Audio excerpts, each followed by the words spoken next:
and welcome to Planet Smasher Games. No, I can't do that whole video. Hello, welcome to Planet Smasher HQ. Today is a lovely day because I'm releasing a new miniatures game. This one is called Space GITS. It is a miniatures game of drunk space orcs looting, shooting and scooting. As it is now available to download from itch today, let's take a look at how it plays. Roll intro.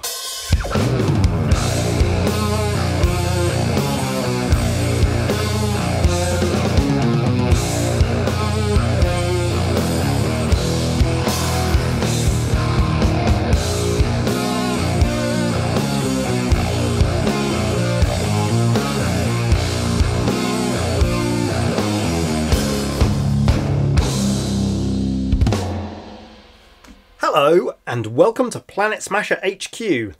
I just released a new game on itch in early access. It is called Space GITS. This is a miniatures game about drunk-ass space orcs, and I wrote it partly as an excuse to play with these lovely metal orc miniatures that my friend Rufus gave me, but also as a way to discover whether dice dexterity mechanics are as fun in miniatures games as I imagine they will be. In this video, I want to show you how to play Space GITS. To get started with a game of Space GITS, you have to scatter some bottle caps into the play area. These are like loot tokens. In Space GITS, you're a gang of drunken orcs. You're trying to collect loot and escape intact. It's an alternating activation game, sort of. When an orc activates, it can do one of four things. It can scoot, shoot, help a mate up, or pat down a fallen enemy orc to pickpocket it. So these guys will go first. Let's activate the captain, and he's going to move. To move in Space GITS, you take 3 dice and you roll them into the play area. 1 dice at a time, you move the orc directly towards that dice, a number of inches equal to the value that's been rolled, and then you remove the dice from play. And you have to move the full distance, you can't stop part way. If the orc bumps into a bottle cap or a piece of terrain, then that particular dice is finished. If they bump into an enemy orc, then their whole movement is finished, and they're going to have a fight. So the captain is going to move 4 inches towards this dice here, because it's got a 4 on it. That's going to cause him to bump into this loot token, and if you bump into a loot token, you can pick it up. That dice is finished, so we discard it. He's then going to move towards the number 6. So he's going to move 6 inches towards there, which is enough to bump into this guy. And he bumps into an orc, so that's the end of his movement. So we'll discard that other dice without using it. When 2 orcs fight, their bosses, that's you and me, throw what is essentially rock, paper, scissors. Well, actually it's thump, pinch and shove. Thump is going to do damage, pinch is going to nick bottle caps off the other boss, and shove is going to push the other orc away from you. And as you can imagine, there's a relationship where they cancel each other out. So thump cancels out pinch, pinch cancels out shove, shove cancels out thump. After the orcs fight, if they're still in base contact, they fight again. And that's where shove comes in, or if you can get the other orc to fall over. Okay, so we're going to throw 1, 2, 3. All right, the captain's throwing thump, and the guy with the spanner is throwing shove. Thump gets cancelled by shove, so the captain doesn't do any damage, and the captain is then pushed. So he gets pushed directly away 3 inches.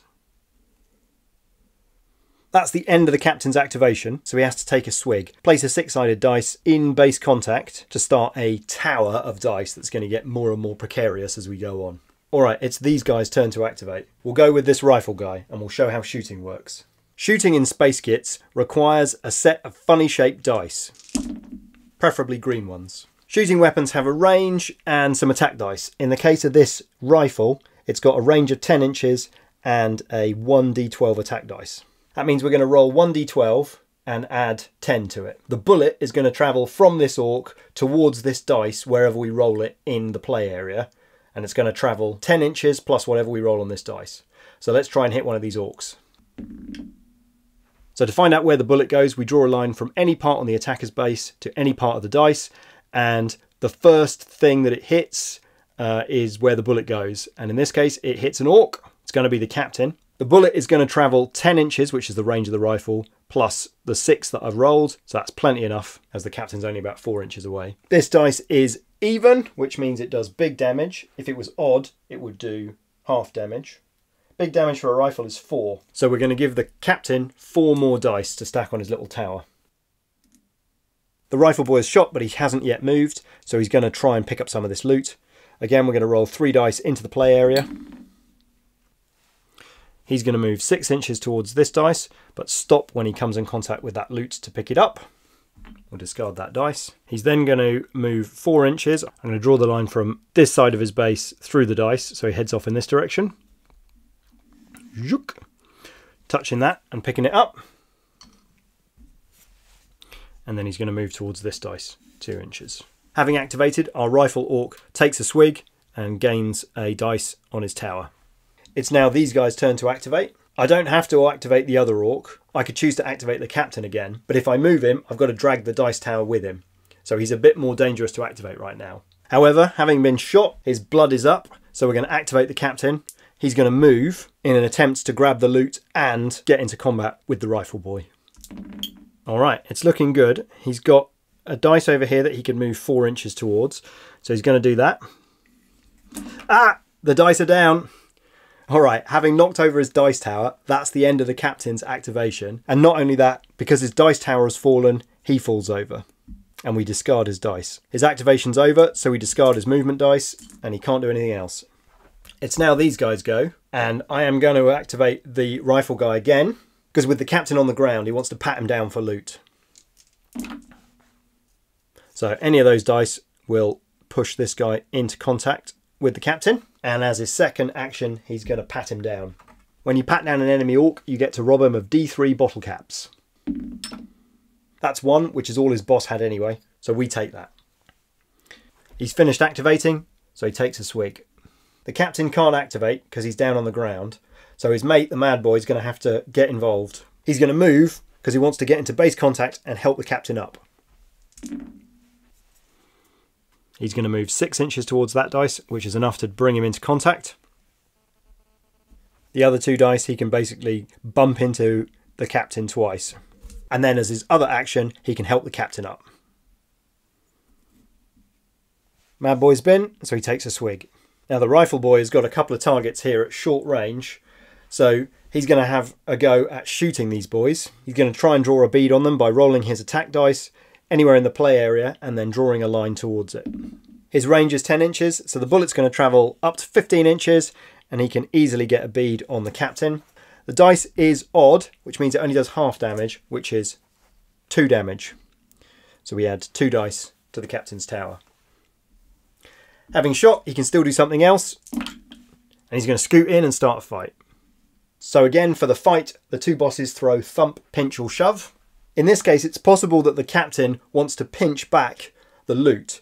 So the rifleman's boss might think, well, if he's going to pinch, I'm going to have to throw thump to cancel it out. And 3, 2, 1. Oh, they've both thrown thump. That's unexpected. So they're both going to get damaged. In this case, the rifle boy is armed with a basic hand-to-hand weapon, which does 3 damage.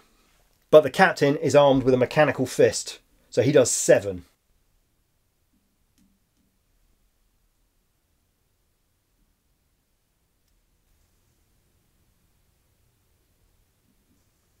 Well, the rifleman's still standing, but we have to do another round of combat because they're still touching. In this case, it seems pretty likely that the captain is going to throw shove to force the rifle boy to move, which will almost certainly result in it falling over. But of course, he could just thump in order to pile up more dice, which will almost certainly result in the same thing. Okay, so the bosses throw. 1, 2, 3. Oh, they've both shoved. So nothing gets cancelled out, and both figures have to move. We'll start with the captain. He moves 3 inches away. And then we'll move the rifleman. Oh, he's down. So he's fallen. His activation is over. And now it's over to these boys. Well, that's how you play Space GITS, at least for the moment. It's still in development. I would love for you to download the early access PDF and take a look and roll some dice and give me some feedback. It's a miniature agnostic skirmish game insofar as there are no specific characters or models you have to take, but it is not miniature agnostic when it comes to orcs. You must use orcs, or maybe some kind of mutants. The game is available to download from planetsmashergames.itch.com, and it will cost you the low price of $5. But if you are a Patreon supporter, it will cost you even less, because all Patreon supporters can follow the little link in the show notes below and get it for free. But I'm not a Patreon supporter, I hear you cry. Worry not. Go to planetsmashergames.patreon.com and sign up, because I need more coffee. All right, until next time, Space GITS! Is that the theme tune? Roll theme tune!